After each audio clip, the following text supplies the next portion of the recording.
गिलगित बल्तिस्तान में तबाहकुन बारिशें और लैंड स्लाइडिंग, हर तरफ तबाही ही तबाही है। दूसरे रोज भी मामूलाती जिंदगी मफलूज है। इंफ्रास्ट्रक्चर की तबाही से इमदादी कामों में रुकावट पेश आ रही है। दया मेरवादी में 50 से जायद घर मलियामेट हो गए हैं। बड़ी बड़ी चट्टानों ने इलाके का हुलिया ही बिगाड़ कर रख दिया है। रास्ते बंद हो जाने से सयाह फंस गए हैं। 15 लापता सयाहों की तलाश के लिए रेस्क्यू ऑपरेशन दोबारा शुरू कर दिया गया है। शाराए कराकरम दोबारा 2 मकामात पर बंद हो गई है। हजारों मुसाफिर जगह जगह फंस गए हैं। शाराए बाबूसर से रेस्क्यू किए गए सयाह इस वक्त चिलास में मौजूद है। वज़ीर आला हाजी गुलबर खान आज शाराए बाबूसर के मुतासरा इलाके का दौरा करेंगे। सैलाबी रेलों से होने वाले नुकसानात और सयाहों को दरपेश मसाइल का खुद जायजा लेंगे। तो आपको बताएं कि गिलगित बल्तिस्तान में तबाहकुन बारिशें और लैंड स्लाइडिंग, हर तरफ तबाही ही तबाही है। मनाजिर में भी आप देख सकते हैं। दूसरा रोज है और मामूलाती जिंदगी मफलूज होकर रह गए हैं।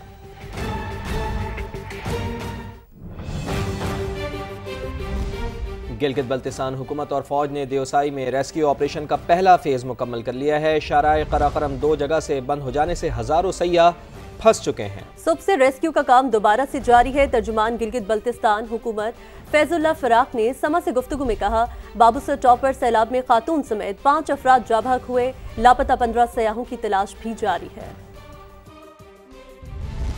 गिलगित बल्तिस्तान गवर्नमेंट ने फौज पाकिस्तान ने रेस्क्यू का पहला जो फेज था वो मुकम्मल किया है और जो देवसाई में लोग फंसे थे उनको भी महफूज मकाम में मुंतकिल किया है। और उसके अलावा शाराए बाबूसर नरान जो थक नाले में 200-250 जो टूरिस्ट स्टक हुए थे सैलाबी रेलू के बाद, उनको भी रेस्क्यू करके चिलास शहर शिफ्ट किया है, महफूज मकाम पे उनको मुंतकिल किया है। जबकि बाबूसर रोड के ऊपर 10 से 15 सियाह लापता होने की जो इतला है उनके हवाले से सर्च ऑपरेशन जारी है और अलग सुबह सर्च ऑपरेशन है उसको दोबारा शुरू कर दिया गया है। और आज वज़ीर आला गिलगित बल्तिस्तान हाजी गुलबर खान साहब इस जगह का दौरा कर रहे हैं और थोड़ी देर बाद वो मुतासरा इलाका पहुंच जाएंगे और वहाँ पे सैलाब से होने वाली तबाही का नुकसानात का खुद उसने जायजा भी लेना है। और जो पहले हमने 3 जख्मियों को रेस्क्यू किया था वो ठीक हुए हैं, वो माइनर किस्म के जख्मी थे। शाराए बाबूसर पे जो कैजुअलिटीज हमें तस्दीक हुई हैं वो 5 थी, जिनमें एक लोकल शख्स इसमें सैलाबी रेले की जद में आया है और 4 जो टूरिस्ट है उनकी कैजुअलिटीज तस्दीक है, उनमें खातून भी शामिल है। उसके अलावा बाबूसर टॉप पे कल एक हार्ट अटैक होकर खातून फौत हुई है। और उसके अलावा एक और कैजुअलिटी की रिपोर्ट है जिला स्टोर से बुलंद के इलाके से जहाँ सैलाबी रेले आई है और एक खातून की कैजुअलिटी की रिपोर्ट है। दूसरी जानिब बाबूसर टॉप पर हादसे में जाँ बहक लेडी डॉक्टर समेत खानदान के 2 अफराद की मैयतें 2 रोज बाद भी आबाई शहर लोधरा नहीं पहुंचाई जा सकी। खराब मौसम के बायस फैमिली गिलताना शाकिर महमूद लोधरा में उनके घर पर मौजूद हैं, उनसे मजीद जानते हैं। जी शाकिर, बताइएगा। जी देखें, लोधरा की बदकिस्मत फैमिली जिसमें डॉक्टर मिशाल फातिमा और फहद इस्लाम जो है उनकी डेथ हो गई थी। मेरे साथ उनके फैमिली मेंबर मौजूद हैं। अब तक की क्या सूरत हाल है उनसे जान लेते हैं। सुबह 5 बजे का हमारा प्लान था कि हम बाय रोड वहाँ से निकलेंगे, लेकिन बदकिस्मती से रात को जो मौसमी जो सूरत हाल था उसकी वजह से काफ़ी लैंड स्लाइडिंग हुई है और दयामर के जो 2-3 मकामात हैं वहाँ पर दोबारा रास्ता बंद हो चुका है।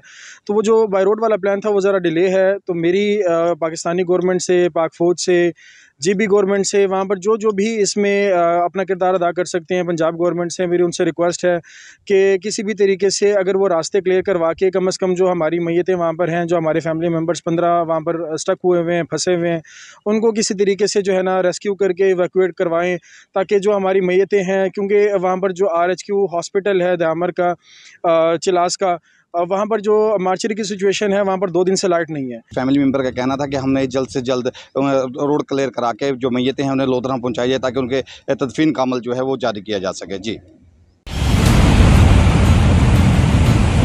21 जुलाई दोपहर 4 बजे हसीनो जमील गिलगित, सयाहों के चेहरों पर खुशियाँ, वादियों में ठंडी हवाएं, महकती फिजाएं, जिंदगी हर सूद चहक रही थी।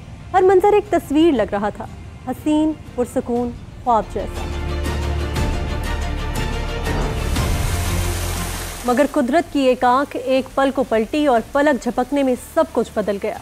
अचानक बादलों ने गजब की चादर तान ली, आसमान गंभीर हो गया और बादल यूं फटे जैसे कयामत ने जमीन पर अपना पहला कदम रख दिया हो।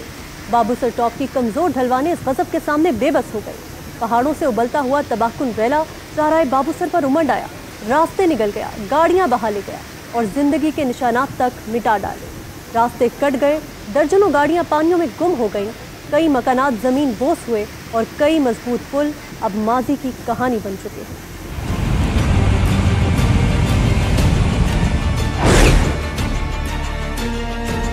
एक पुरकैफ खानदानी सफ़र लम्हों में एक अलमिया बन गया। लोग जो थोड़ी देर पहले कुदरत की खूबसूरती में खोए हुए थे, अब कुदरत की बेरहमी अपने सामने देख रहे थे। ये महज एक हादसा नहीं था, ये फितरत की वो चीख थी जो हम सबको झंझोड़ने आई थी। ये एक इंतबाह है कि क्लाइमेट चेंज दस्तक नहीं दे रही, दरवाजे तोड़कर घरों में दाखिल हो चुकी है। हमें अब संभलना, रुक कर सोचना है और अपने रवैये, अपनी पॉलिसियाँ और अपने तर्ज ज़िंदगी को फितरत के एहतराम में ढालना है, वरना हर जुलाई, हर वादी, हर चहकता चेहरा एक और अलमिया बन सकता है। दूसरी जानिब इस्लामाबाद में हाउसिंग सोसाइटी में गाड़ी समेत नाले में बह जाने वाले बाप बेटी की तलाश दूसरे रोज़ भी जारी है। रेस्क्यू एहलकार 3 टीमें बनाकर मुख्तलिफ मकामात पर सर्च ऑपरेशन कर रहे हैं। मजीद बताएंगे समग्र नुमाइंदे यासिर हकीम।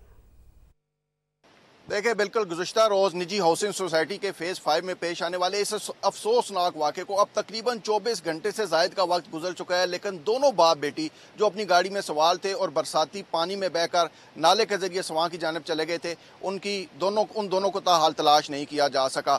3 मुख्तलिफ टीमें, रेस्क्यू 1122 की स्पेशलाइज 3 मुख्तलिफ टीमें जो हैं वो सवां में अब भी इनकी सर्च के लिए ऑपरेशन जारी रखे हुए हैं। इस हवाले से जो 3 मुख्तलिफ टीमें बनाई गई थी, उनमें से एक टीम को इंसिडेंट प्लेस से सवां पुल तक, जबकि दूसरी टीम को सवां पुल से इंसिडेंट प्लेस तक अप स्ट्रीम और डाउन स्ट्रीम जो है वो सर्च की जिम्मेदारी सौंपी गई है। जबकि तीसरी टीम जो है वो सवां पुल के से लेकर गोरख पुल तक पानी के बहाव के साथ जो है वो सर्च जारी रखे हुए। तकरीबन ये 15 किलोमीटर का एरिया बनता है जहां पर ये सर्च हो रही है। लेकिन इसमें अहम बात यह है कि अब इन तीनों टीमों को मैग्नेट के जरिए भी सर्च करने की हदायत की गई है। ये मैग्नेट पानी में फेंकेगी और जहां पर भी उन्हें कहीं लोहे की हिंट मिलेगी वो वहां पर डाइव करके पानी के अंदर सर्च करेंगे। दरिया स्वाम में इस वक्त भी पानी का बहाव काफ़ी तेज़ है, जिसके बायस इन वाटर सर्च जो है वो इन टीमों को मुश्किल पेश आ रही है उसको कंप्लीट करने में।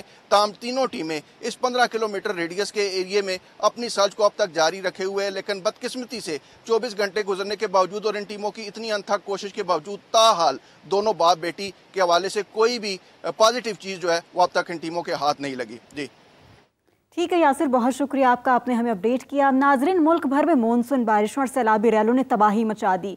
नेशनल डिजास्टर मैनेजमेंट अथॉरिटी की रिपोर्ट के मुताबिक गुज़श्ता 24 घंटों में मजीद 21 अफराद जाँ बहक हो गए, जिसके बाद हलाकतों की मजमूई तादाद 242 हो गई। 854 मकानों को भी नुकसान पहुँचा। NDMA की रिपोर्ट के मुताबिक गुज़श्ता रोज़ जाँ बहक होने वाले अफराद में से 10 का ताल्लुक KP, 5 का इस्लामाबाद, 3 का गिलगित बल्तिस्तान, 2 का सिंध और 1 का आज़ाद कश्मीर से है। गुज़श्ता 24 घंटों के दौरान 6 अफराद जख्मी भी हुए। बारिशों और सैलाब से 209 मकान मुकम्मल तबाह हुए। 12 पुल और 10.5 किलोमीटर सड़कें भी मुतासिर हुई।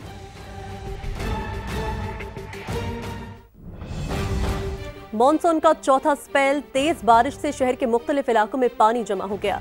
नशेबी इलाके ज़ेरे आब आ गए, गलियों और सड़कों पर पानी जमा हो गया और मामूलाती जिंदगी बुरी तरह मुतासिर हुए। आमदरफ्त में मुश्किलात का सामना है। लाहौर से अनजफर की रिपोर्ट देखिए। मॉनसून के एक और स्पेल की लाहौर में धुआंधार एंट्री। सुबह का आगाज होते ही शहर में बादलों ने रंग जमाया, बारिश खूब जमकर बरसी। सबसे ज्यादा 110 मिलीमीटर बारिश ताजपुरा लाहौर में रिकॉर्ड की गई। शहर के नशेबी इलाकों में पानी जमा हो गया। बारिश का पानी जमा होने से शहरियों को मुश्किलात का सामना करना पड़ा। बहुत मुश्किल, सुबह सुबह उठ के पानी में चप्पलों में मैं इधर ड्यूटी के लिए आया हूँ। पानी जब जमा हो जाता है बहुत मुश्किलात होती है, दफ्तर आने जाने में बहुत तकलीफ होती है। शहर भर की मरकजी शाहराहों और चौक चौराहों से पानी निकालने के लिए वासा का अमला भी मुतहर्रिक हो गया। लाहौर में मूसलाधार बारिश के दौरान जिले इंतजामिया हरकत में आ गई। रेस्क्यू समेत दीगर मुतलका इदारों को अलर्ट कर दिया। महकमा मौसमियात ने लाहौर में बारिश का यह सिलसिला वक्फे से 25 जुलाई तक जारी रहने का इम्कान जाहिर किया है। कैमरामैन खुरम फयाज के साथ अंस जफर, समा, लाहौर। लाहौर में बारिश ने जल थल एक कर दिया है। बारिश के बाद सड़कें और गली मोहल्ले नदी नालों का मंजर पेश कर रहे हैं। रिहायशी इलाकों में पानी जमा हो जाने से शहरियों को शदीद मुश्किलात का सामना है। वासा का अमला पानी निकालने के लिए फील्ड में मुतहर्रिक है। मज़ीद तफसीलात जान लेते हैं। समग्र नुमाइंदगान हमारे साथ मौजूद हैं। ताजपुरा में मौजूद हैं वेलरिंग एंड्रयूज़ और चोबरजी में मौजूद हैं समग्र नुमाइंदे उस्मान अलीम। तो पहले ताजपुरा चलते हैं वेलरिंग से बात करते हैं। वेलरिंग, आप बताइएगा कि बारिश के बाद ताजपुरा में क्या सूरत हाल है, क्या यहाँ पर पानी खड़ा है, और अगर पानी खड़ा है तो इससे लोगों के मामूलाती ज़िंदगी किस हद तक मुतासर हो रहे हैं। जी बिल्कुल, मॉनसून के तगड़े स्पेल ने लाहौर शहर को पानी कर दिया है और शहर लौदीद इलाके इस वक्त पानी के अंदर डूबे हुए हैं। इस वक्त मैं ताजपुरा के इलाका में मौजूद हूँ और यहाँ पर सबसे ज़्यादा बारिश 115 मिलीमीटर बारिश रिकॉर्ड की गई है और यहाँ के जो रिहायशी हैं उनको काफ़ी ज़्यादा मुश्किलात का सामना हो रहा है, क्योंकि यहाँ पर घर है। अगर मेरा कैमरा मैन भी आपको दिखा सके मेरे अकब में, तो यहाँ पर काफ़ी ज़्यादा जो वो पानी खड़ा हुआ है और जहाँ के जो रिहायशी हैं उनको गुजरने में मुश्किलात का सामना करना पड़ रहा है, क्योंकि उनके घरों के बाहर काफ़ी ज़्यादा पानी खड़ा हुआ है और यहाँ पर जो मामूलाती ज़िंदगी है वो भी काफ़ी ज़्यादा मुतासिर हो रही है और ट्रैफिक भी सुस्त रवि का शिकार है। जबकि महकमा मौसमियात की जानिब से ये भी कहा जा रहा है कि बारिश का जो सिलसिला है वो 1 से 2 रोज़ तक जारी रहेगा, तो शहरियों को एहतियाती तदाबीर पर अमल दरामद करने का भी कहा जा रहा है। अगर वासा की बात करें तो वासा की मशीनरी भी यहाँ पर मौजूद है, उनका अमला भी फील्ड में मुतहरिक नजर आ रहा है, लेकिन चूंकि बारिश इतनी ज़्यादा हुई है और मुसलसल बारिश होती रही है, मौजूद है, अमला भी मौजूद है। वेलरिंग साथ ही रहेगा। उस्मान अलीम से जानते हैं चुबुर्जी की क्या सूरत हाल है। चुबुर्जी में इस वक्त क्या सूरत हाल है, बताइएगा उस्मान।